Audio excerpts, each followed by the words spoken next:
It's okay, just give it a pull. Let's check out the Mercedes-Benz for the U-shaped tube connection. It's the PG precursor. This is the logic for the next step. This is the path control valve. The upper action logic is inside, ending here. This is the oil return area, where the cutoff valve rod spring chamber processes oil with a hole here. It's the feedback location.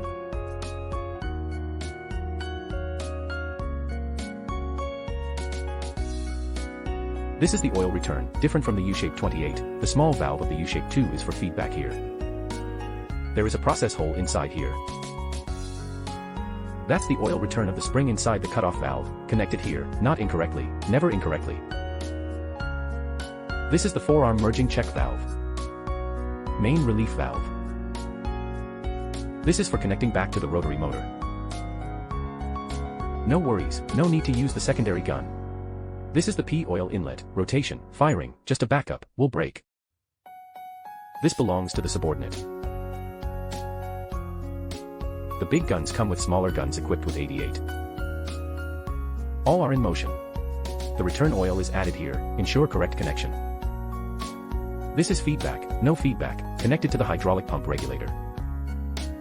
And then this is to cut off.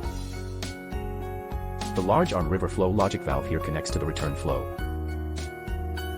The large arm holding valve, this side is the return oil storage in gen, and then this is to receive the signal. That's the elbow junction valve. This goes into the mailbox. Be careful not to connect these pipes wrongly.